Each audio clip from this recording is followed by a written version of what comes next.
Turning back now to the major developments in the Middle East, a senior Hamas commander has been killed in an explosion in Beirut. Several other Hamas members were also reportedly killed in the blast. The attack is triggering new concerns that the conflict between Israel and Hamas may expand wider into the region.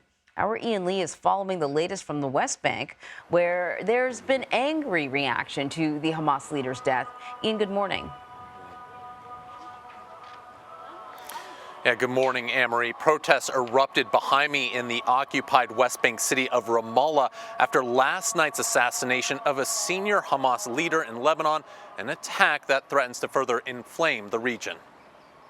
An explosion killed 7 Hamas militants in southern Beirut Tuesday night, including Salah al-Aruri, a senior commander and one of the founders of the group's military wing, also wanted by the Israelis and Americans. Israel isn't commenting on the attack, but Hezbollah leader Hassan Nasrallah vowed revenge on Israel, stoking fears of a war with the Lebanese militants. One, analyst Seema Shine says, would look very different to the fight against Hamas. If you were to compare Hamas's capabilities with Hezbollah's capabilities, how would you compare the two? 10 times more. That's no question. Hezbollah is a huge army, very close to Israeli villages and cities. Since Hamas's murderous attack on October 7th, Israel is fighting on multiple fronts, from Lebanon to Yemen, where Iranian-backed Houthi rebels fire missiles and drones toward Israel and are attacking commercial ships around its waters, threatening to disrupt the world's economy and send oil prices soaring. Shipping giant Maersk is now diverting ships around the Horn of Africa, avoiding the Red Sea, and adding thousands of miles to the journey. The Houthis say they'll stop the attacks if Israel stops its war against Hamas. But Israeli leaders say the war could last throughout 2024, vowing to fight until Hamas is destroyed. For many Gazans, that means more misery in tent cities away from home. Those who go back find not much to return to. I wish I died with them. That would have been better than living like this, says this man who lost his family.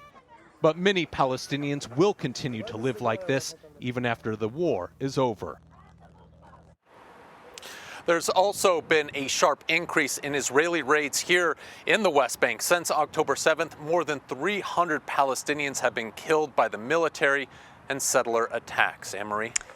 So, Ian, let's go back to this blast in Beirut. Can you help us understand who Salah al-Aruri is, the significance of his role within Hamas? Yeah, Anne-Marie, he is the most senior Hamas commander killed since October 7th. He is one of the co-founders of Ezzaldin el-Qassam Brigade, which is the military wing of Hamas. He's a high-profile figure. He was known for outreach to other different militant groups in the region, as Hezbollah, the Houthis in Yemen, as well as traveling to Iran. So he was a very key figure for Hamas. He's been known to take part in these negotiations when it comes to hostages and hostages in the past. And so this is a significant blow against Hamas, although no one has claimed responsibility. Israel hasn't commented on it if they were involved. We do know that he was a wanted man by both the Israelis and the Americans. The U.S. had a nearly $5 million bounty on his head. So, I mean, I guess the question is sort of, what does this mean? Does this suggest that Hamas leaders, no matter where they are not safe?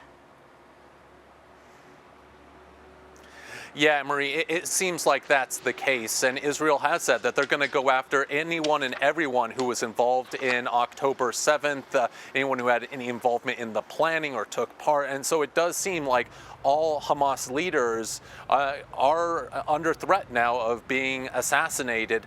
Israel has done that before. They've gone after militants in the past around the world. And so it's not unusual to see this. And we could see an escalation of the violence if this sort of assassination program, if it was the Israelis, again, they haven't claimed it, but if that continues. All right, Ian, thank you very much.